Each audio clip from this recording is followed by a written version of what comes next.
안녕하세요. 편안한 IT 리뷰 더신자입니다. 오늘은 핫한 노트북을 하나 소개해드리려 합니다. 바로 ASUS ROG 스트릭스 스카 17 G733-2022입니다. 최신 게이밍 노트북이죠. ROG 스트릭스 스카는 게이밍 노트북 하면 바로 떠오르는 모델 중 하나인데요. 오늘 하나하나 자세하게 보여드리도록 할게요. 게이밍 감성이 정말 어마어마하다. 일단 간단하게 스펙부터 확인하고 갈게요. CPU는 12세대 인텔 코어 i9-12900H, GPU는 엔비디아 지포스 RTX 3070 Ti 랩탑 GPU, 그리고 게이머들에게 대박인 기능이 이번에 들어갔죠. 이건 뒤에서 자세하게 말씀드릴게요. 메모리는 16GB DDR5 4800MHz, 스토리지는 1TB M.2 NVMe, PCIe 4.0 SSD, 디스플레이는 17.3인치, WQHD 240Hz, IPS 3ms, DCI P3 100%, 300리트 밝기, 무게는 2.9kg입니다. 최신 게이밍 노트북답게 상당한 스펙을 가지고 있죠. 이제 언박싱하면서 구성품을 보여드릴게요. 이 열면 싹 하고 올라오는 게 사소한데 은근 멋있어요. 가운데 박스를 열면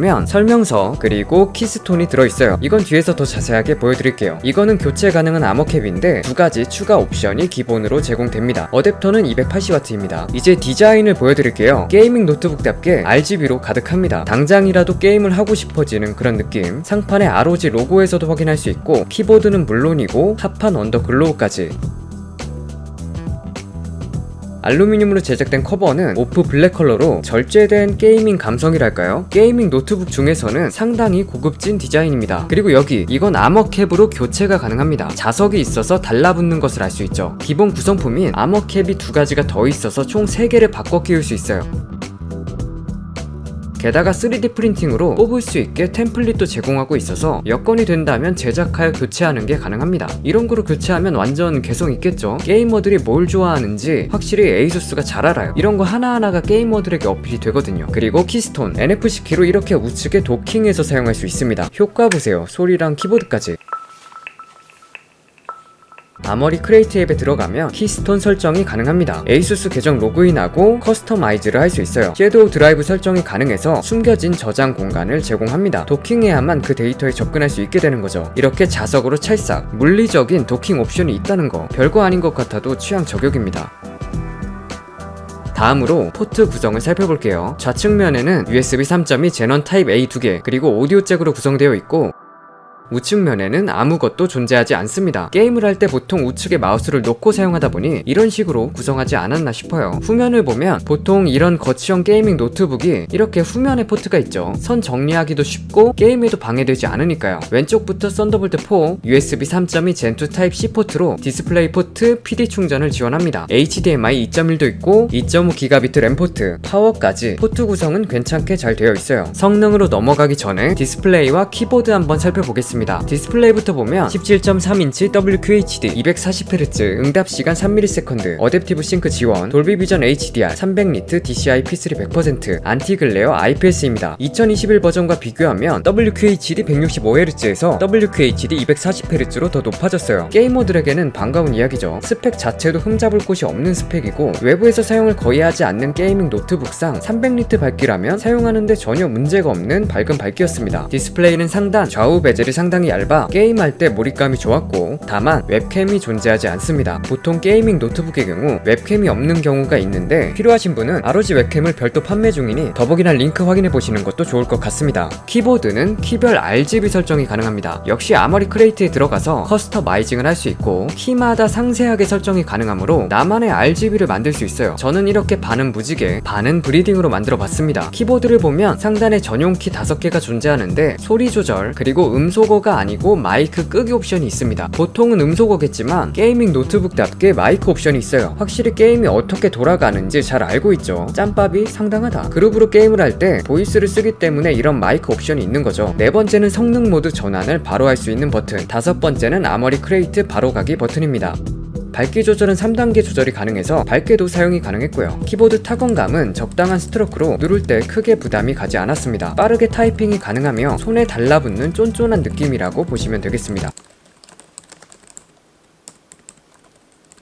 터치패드는 하단에 넓게 자리하고 있으며 부드러운 터치감입니다. 그러나 보통은 이렇게 마우스를 사용하시겠죠. 내부 합판은 우측에 투명하게 되어 내부를 볼 수 있게 되어 있어요. 내부 보이는 것도 환장하죠. 고급스럽고 부드러운데 다만 유분이 잘 남는다는 게 좀 아쉽더라고요. 이제 드디어 성능을 체크해 보도록 하겠습니다. 일단 CPU 2021 버전이 AMD CPU였는데 이번에는 12세대 인텔 코어 i9 12900H가 탑재되었습니다. 이번 인텔 12세대가 상당히 잘 나온 거는 다들 아실 거예요. GPU는 엔비디아 지포스 RTX 3070 Ti 랩탑 GPU 125W, 다이나믹 부스트 25W, TGP가 탑재되었습니다. 그리고 처음에 말씀드린 이 기능, 드디어 먹스 스위치가 탑재되었습니다. 많은 게이머들이 기다리셨을 텐데 아시겠지만 간단하게 설명을 하고 넘어가자면, 먼저 보통 노트북에는 배터리 타임을 늘리기 위해 옵티머스 기능이 있습니다. 이 기능은 간단한 작업을 해야 할 때는 내장 그래픽을 사용하고 고성능을 내야 할 때는 외장 그래픽을 사용하는 기능입니다. 이렇게 하면 작업을 나누다 보니 배터리를 아낄 수 있겠죠. 다만 고성능을 사용할 때 내장 그래픽을 거쳐서 디스플레이로 전달되므로 경로가 한 단계 더 생겨버리는 거죠. 그럼 당연히 반응 속도가 떨어지겠죠. 하지만 논 옵티머스는 외장 그래픽을 다이렉트로 디스플레이에 직접 전달해서 딜레이를 줄이고 좋은 성능을 보여주게 되는 겁니다. 이 옵티머스, 논 옵티머스를 전환해주는 게 바로 하드웨어 스위치, 먹스 스위치로 아머리 크레이트에서 간단하게 버튼을 눌러 전환이 가능해요. 다만 전환에는 한번 재부팅이 필요합니다. 게이밍 성능을 완전히 느끼고 싶을 때는 다이렉트 GPU, 개별 그래픽 모드로 사용하고, 그렇지 않을 때는 하이브리드 모드로 사용하시면 됩니다. 게이머들에게 아주 반가운 소식이었죠. 메모리는 새로운 DDR5 4800MHz 16GB가 탑재되었고요. 스토리지는 PCIe 4세대로 최대 7000MB/s, 그리고 레이드 제로 기술을 지원합니다. 게임 프레임을 체크하기 전에 터보 모드에서 벤치마크를 돌려봤는데요. 먼저 시네벤치 R23의 경우 싱글 1836점, 멀티 18736점입니다. 상당히 좋은 수치를 보여주고 있고, 3D 마크 파이어 스트라이크의 경우 그래픽스 코어 3486점, 피직스 스코어 31438점입니다. 그 다음은 타임스파이 그래픽 스코어 11581점, CPU 스코어 12606점입니다. 이제 게이밍 성능을 체크해볼게요. 터보 모드, 먹스 스위치 개별 그래픽 모드입니다. 먼저 배틀그라운드 WQHD 국민 옵션으로 플레이해봤습니다. 평균 245프레임, 최대 308프레임, 하위 1% 142프레임, 20분 정도 플레이 시 최대 CPU 79도, GPU 온도 82도로 측정되었습니다. 다음은 오버워치. 오버워치는 워낙 잘 돌아가죠. WQHD 풀옵션으로 플레이 시 훈련장에서 평균 210프레임, 최대 255프레임, 하위 1% 151프레임, 최대 CPU 온도 70도, GPU 온도 80도로 측정되었습니다. 다음은 사이버펑크 2077 WQHD 울트라 레이트레이싱 오프 DLSS 품질로 설정 시 평균 62프레임, 최대 81프레임, 하위 1% 49프레임입니다. 최대 CPU 온도는 80도, GPU 온도는 82도로 측정되었습니다. 실내 온도는 22도였고요. 그리고 터보 모드로 벤치마크 테스트 중 발열과 소음을 체크해봤는데요. 키보드 WASD 쪽은 약 28도, 엔터키 쪽은 약 25도로 게임할 때 가장 많이 사용하는 부분이 가장 쾌적하게 설계되어 있습니다. 이것도 역시 분석이 잘 되었다고 볼 수 있겠죠. 측면 배기구는 약 38도, 후면 배기구는 약 47도입니다. 후면 배기 쪽이 온도가 좀 있죠. 소음은 최고 약 53dB로 측정되었습니다. 쿨링에도 많이 신경을 썼다고 느꼈는데 ROG 인텔리전트 쿨링이라고 부르죠. CPU에는 액체 금속, 리퀴드 메탈 서멀 컴파운드가 발려져 있습니다. 열을 전달하기에는 아주 효과적이고, 측면과 후면에 총 4개의 전용 팬 방출구가 있고, 업그레이드된 아크플로우 팬이 장착되어서 소음은 적게, 공기 흐름은 최대화했다고 합니다. 팬 블레이드는 초박형으로 팬 밑부분이 0.1mm까지 얇아졌고 6개의 히트 파이프가 탑재되었습니다. 이렇다 보니까 키보드 쪽이 쾌적하고 성능 모드에서도 40dB로 낮은 소음을 보여주더라고요. 평소에는 아주 조용하게 사용을 할 수 있었습니다. 스피커의 경우는 돌비 애트모스 기반, 2개의 트위터, 2개의 우퍼, 총 4개로 구성되며 스피커는 상당히 준수한 소리를 들려줬습니다. 게이밍에 적합한 풍부하고 좋은 저음을 들려줬어요.